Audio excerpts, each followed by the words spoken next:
తీసుకొచ్చే ప్రయత్నం అయితే చేస్తా. సో ఒకసారి చూడండి. దాంట్లో మీకేమనిపించిందో కూడా దాన్ని చూసి కామెంట్ చేయండి. ఎందుకంటే తెలంగాణ రాష్ట్ర వ్యాప్తంగా జరుగుతున్న మంత్రుల ప్రచార సరళి కావచ్చు, మంత్రుల సభలు కావచ్చు, మంత్రుల సమావేశాలు కావచ్చు, మంత్రుల ప్రెస్ మీట్ కావచ్చు, మంత్రులు ప్రజల దగ్గరికి దగ్గరయ్యేందుకు ఎన్ని నానా పాటలు పడుతున్నారో, దాంతోపాటు ప్రజలు పూర్తి స్థాయిలో కూడా మంత్రులను ఎంత విస్మరిస్తున్నారో ఈ వీడియో వచ్చి మీకే అర్థమవుతుంది. ఎందుకంటే ఈ వీడియో చూసినాక నాకు తెలంగాణ రాష్ట్ర వ్యాప్తంగా పూర్తి స్థాయిలో కూడా ఆసక్తికరమైన అంశం కనబడుతుంది. ఇక్కడ ఏదో అంటే గుడికి వెళ్ళిన సందర్భంలో, మల్లన్న గుడియో సంథింగ్ ఏదో ఒక టెంపుల్కి వెళ్ళిన సందర్భంలో రేవంత్ రెడ్డి ప్రభుత్వం ఇచ్చిన సారీ అంటే చీరను చూసి వాళ్ళ కాంగ్రెస్ పార్టీ కార్యకర్త అనుకున్నదో, లేకపోతే కాంగ్రెస్ పార్టీ గురించి గొప్పగా చెప్తుంది అనుకున్నదో, లేకపోతే కాంగ్రెస్ గురించి ఆ చీర కట్టుకొని రావడంతో అక్కడ మంత్రి కొండా సురేఖ గారు వెళ్ళిళ్ళు.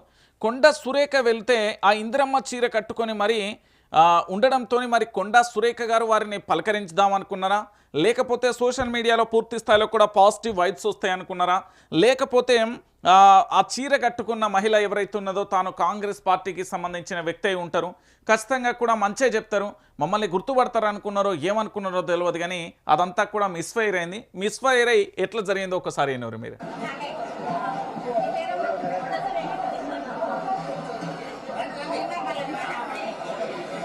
అర్థమైందా?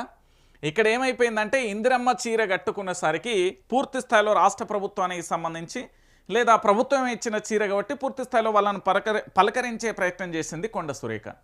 అయితే కొండా సురేఖ ఎవరో కూడా ఆ మహిళకు తెలియదు కాబట్టి తాను ఏమని అడిగింది, నీ పేరేంటమ్మా అని అడిగింది. ఒకసారి మీరు మళ్ళీ నూరి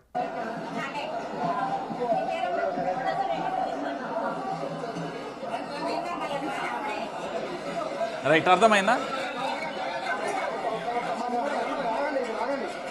సో ప్రజలు ఎంత ఐడెంటిఫై చేస్తున్నారు, ప్రజలు ఏ విధంగా స్వాగతిస్తున్నారు, ప్రజలు ఏ విధంగా వాళ్ళను ఓన్ చేసుకుంటున్నారు అనేది ఈ వీడియో చూస్తే మీకే అర్థమవుతుంది. పెద్దగా చెప్పాల్సిన అవసరం లేదు.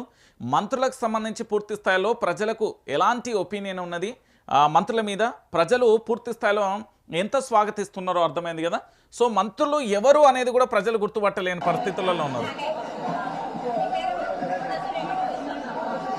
రైట్, నీ పేరమ్మా కొండా సురేఖ అంటే ఇందిరమ్మ చీర కట్టుకొని రాగానే మంత్రి కొండా సురేఖ గారు ఆప్యాయంగా పలకరించే ప్రయత్నం చేసేళ్ళు.